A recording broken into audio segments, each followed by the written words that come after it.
आप देख रहे हैं डार्क फाइल्स। तो चलिए बढ़ते हैं आज की इस कहानी की ओर। काली रात का घनघोर अंधेरा, जानवरों की दिल दहला देने वाली आवाजें वहां पर पसरे हुए सन्नाटे को चीरती जा रही थी।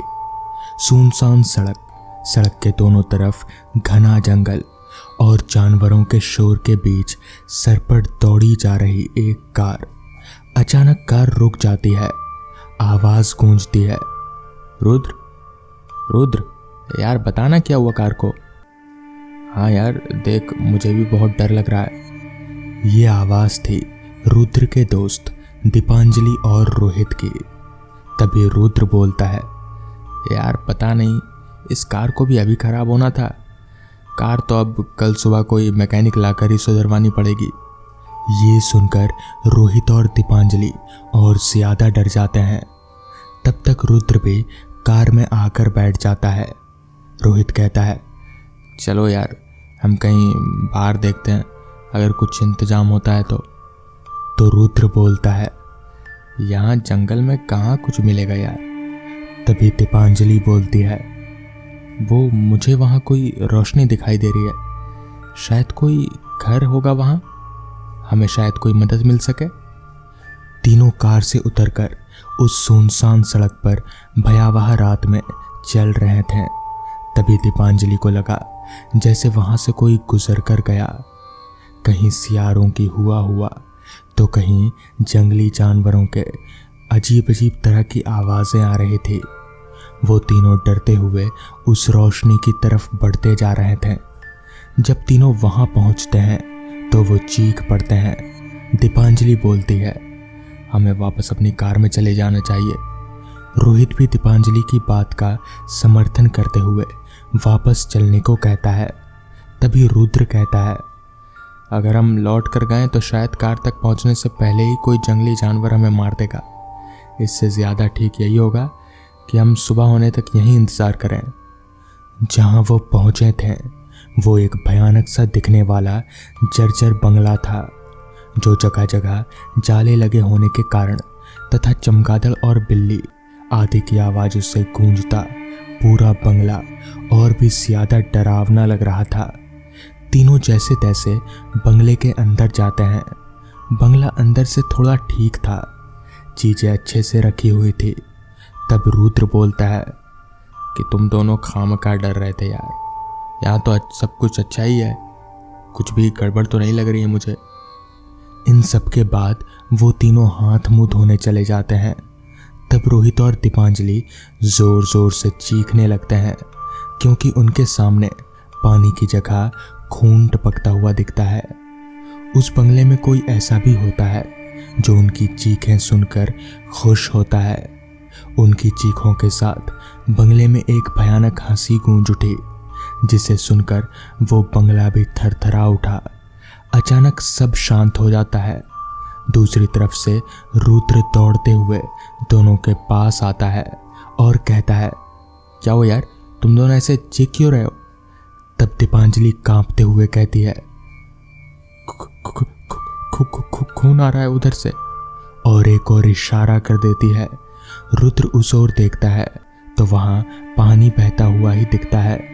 वो उन दोनों की तरफ मुड़कर बोलता है, क्या यार नाटक लग रखा है, वहाँ पानी ही तो है, कौन कहाँ है। रुद्र की बात सुनकर दीपांजलि और रोहित वापस उस ओर देखते हैं तो वो चौंक कर कहते हैं, हम झूठ नहीं बोल रहे थे, वहाँ सच में खून आ रहा था।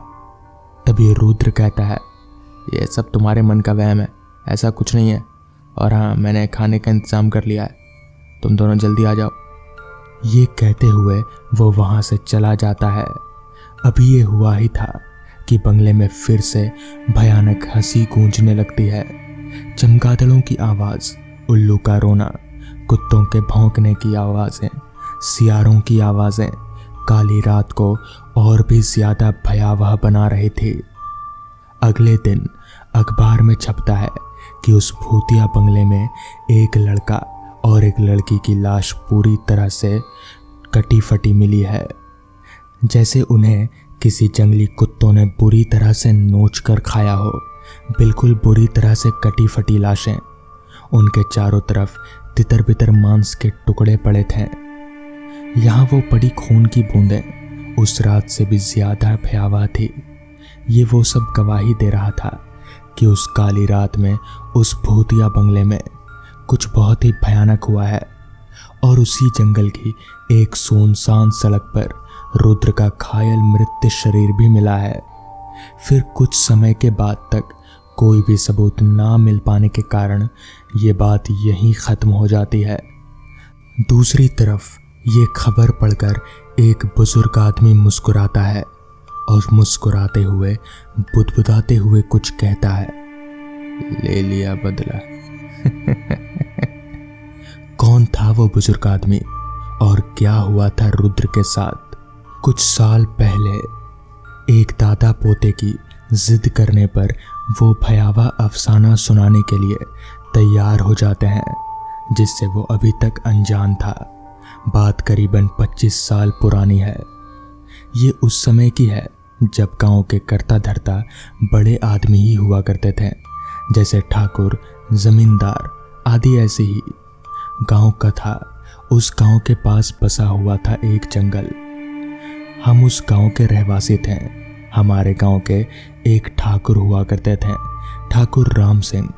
वो बड़ा ही दुराचारी था, लेकिन गांव वालों की भी मजबूरी थी। कभी रुपयों की जरूरत पड़ने पर उस ठाकुर का ही मुंह देखना पड़ता था। गरीबी में जैसे तैसे दिन कट रहे थे कि एक दिन तू अचानक बीमार हो गया। तू तेरे माँ बाप का इकलौता बेटा था। वो दोनों तुझे किसी भी कीमत पर बचाना चाहते थे। जब उन्होंने देखा कि तेरे बुखार पर कोई वैद्य हकीम की दवा का असर नहीं हो रहा है, तो तेरा बाप तुझे गांव से दूर बसे शहर के एक अस्पताल ले गया। वहां से पता चला कि तुझे कोई बड़ी बीमारी है जो लगभग 50,000 रुपयों से ठीक होती। उस जमाने में 50,000 जैसी बड़ी रकम हम गरीबों के लिए बहुत बड़ी होती थी। ऐसे में ठाकुरों के पास ही इतनी बड़ी रकम मिलती थी। तेरे बापू ने तुझे बचाने के लिए उस गांव के ठाकुर राम सिंह से 50,000 कर्ज पर ले लिए। राम सिंह ने तेरे बापू को कर्ज तो दे दिया, लेकिन उसके साथ बहुत ज्यादा ब्याज मांगा। फिर तेरे बापू ने तुझे बचाने के खातिर कर्ज ले लिया। ऐसे ही तेरा बापू उस ठाकुर का ब्याज भरने लगा, लेकिन एक बार तेरे बापू से ब्याज देने में चूक हो गई, क्योंकि उस समय तेरी माँ बीमार हो गई। ब्याज के पैसे माँ के इलाज में लगने के कारण वो पैसे नहीं दे पाया। उसके बाद आर्थिक स्थिति और बिगड़ती चली गई, जिस वजह से तेरा बापू राम सिंह को कई दफ़ा ब्याज ना दे सका। एक दिन राम सिंह के आदमी तेरे माँ बाप को लेकर उस जंगल में बने राम सिंह के बंगले पर ले गए, और जैसा गांव के आदमियों ने बताया कि राम सिंह ने तेरे माँ और बापू को बेरहमी से मार डाला, क्योंकि उसने राम सिंह को उसका पैसा नहीं दे रहा था। राम सिंह ने तेरी माँ के साथ बहुत बुरा किया और उसके साथ उसने उसे भी मार दिया। उस दिन मैं तुझे लेकर जंगल की दूसरी तरफ गया था, जिसके कारण हम दोनों बच गए। गांव के एक आदमी के द्वारा मुझे ऐसा पता चलने पर मैं तुझे वहां से दूर शहर ले आया और यहीं पर मजदूरी करके तुझे बड़ा किया, पाला। राम सिंह के ऐसा करने पर बाकी गांव के लोग बहुत ज्यादा डर गए और धीरे धीरे कर शहर की तरफ पलायन करने लगे।